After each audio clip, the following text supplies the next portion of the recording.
Good day everyone, my name is Muhammad Saiful Azmil and together with my team, we will be presenting on flow rate measurement and flow visualization for the course BMKU 2613 Fluids Mechanics 1. I, Saiful Azmil, BS 13231015 will begin as the first presenter.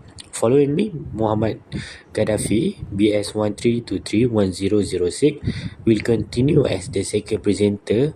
Finally, Muhammad Kamisan, BS 13231005 will conclude as the last presenter. Introduction. The purpose of this study is to understand how different devices can be used to measure flow rate accurately and how visualization method can help us observe fluid motion around an aerodynamic body. The experiment used a horizontal closed-loop water channel with a transparent acrylic test section that allows direct viewing of flow movement. We will compare several types of flow meters, discuss their advantage and disadvantage, and evaluate flow visualization technique that can reveal streamlines and turbulent characteristics. Finally, we will recommend the most suitable method combination for aerodynamic research application. Water channel specification. The experiment is conducted in a closed-loop horizontal water channel featuring an 8-meter long working section with a cross-sectional size of 0.9 meters by 0.5 meters. Constructed from 25 mm thick transparent acrylic sheets, the channel allows unobstructed visual access to the flow from all angles, making it ideal for aerodynamic body testing. Fluid measurement methods. Flow rate measurement is an important part of fluid mechanics analysis, especially in experimental water channel studies. Accurate flow rate data allows researchers to determine velocity distribution, Reynolds number, pressure behavior, and drag forces acting on an aerodynamic body.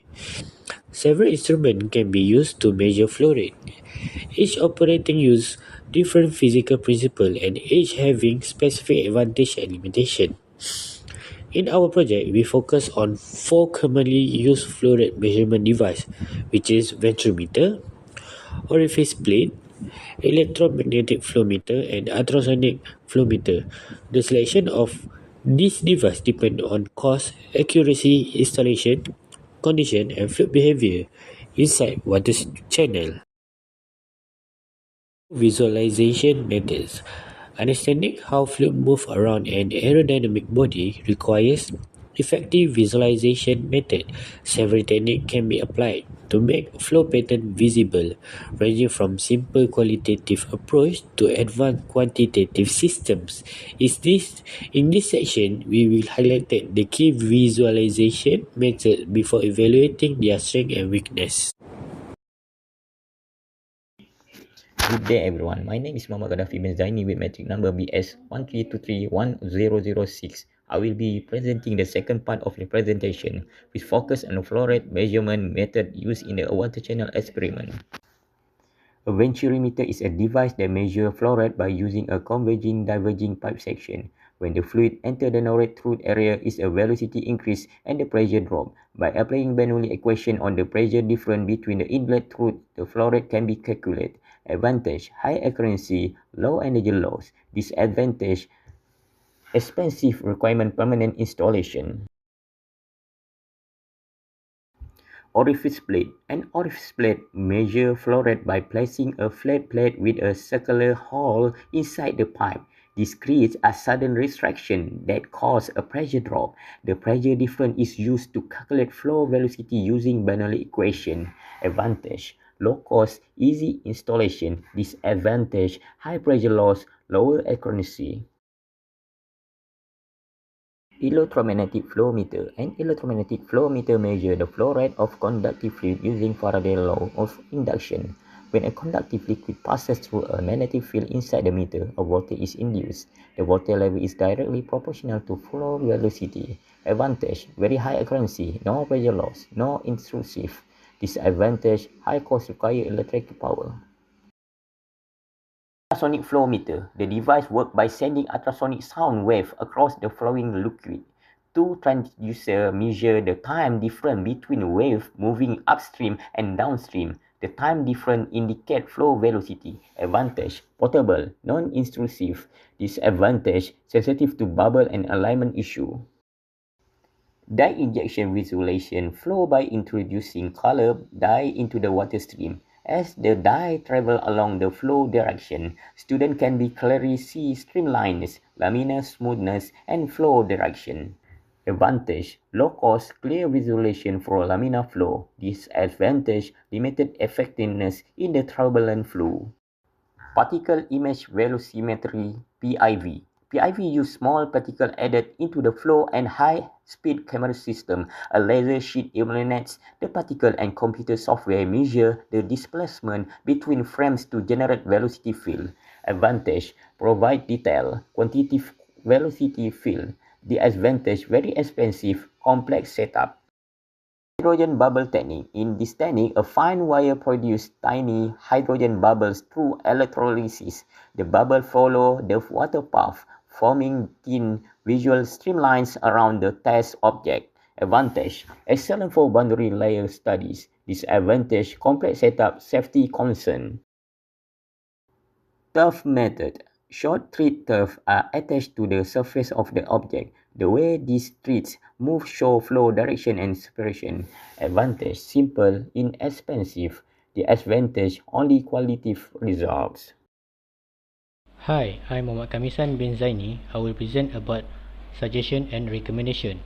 Before finalizing our recommendation, we carefully review several alternative techniques for both flow rate measurement and flow visualization. For flow rate, the Venturi meter was considered for its high accuracy, but its cost and installation complexity made it less practical. The orifice plate offered a low-cost solution, though it came with reduced precision and significant pressure loss. The ultrasonic flow meter was attractive for its portability and non-intrusive design, but its sensitivity to bubbles and alignment issue posed limitation. For flow visualization, we evaluate the hydrogen bubble method, which is high effective for studying boundary layers but requires a complex setup and safety precaution. The turf method was also considered due to its simplicity and affordability, though it only provides basic qualitative insight. These techniques were valuable to explore, but after weighing their advantage and limitation, we selected the most suitable combination based on accuracy, practicality, and compatibility with our experimental setup. For accurate flow rate measurement in our experiment, we recommend using an electromagnetic flow meter. This device operates based on Faraday's law of electromagnetic induction, allowing it to measure flow without any moving parts. It offers high precision, introduces no pressure loss, and does not disturb the flow, making it ideal for aerodynamic body testing in water channel. Its non-intrusive design also complements the transparent acrylic setup, ensuring clear observation while maintaining reliable performance under various flow conditions. For flow visualization, we recommend combining dye injection with particle image velocimetry (PIV). Dye injection is a simple and cost-effective method that helps reveal basic flow patterns, making it useful for initial observation. PIV, on the other hand, provides detailed and quantitative data by tracking tracer particles illuminated by a laser sheet. This technique allows for precise velocity field analysis. By using both methods together, we achieve a balance between practicality and precision, ensuring clear visual results and reliable data for aerodynamic body experiment. In conclusion, the choice of instrumentation plays a critical role in fluid mechanics experiment. By using an electromagnetic flow meter for flow rate measurement and combining dye injection with PIV for visualization, we can achieve accurate, reliable, and analyzable data. This approach ensures that the aerodynamic body experiment in the water channel produce results that are both scientifically valid and educationally valuable. This experiment demonstrates the importance of innovation in selecting accurate methods for water flow measurement and visualization. I will end the video for now. Thank you.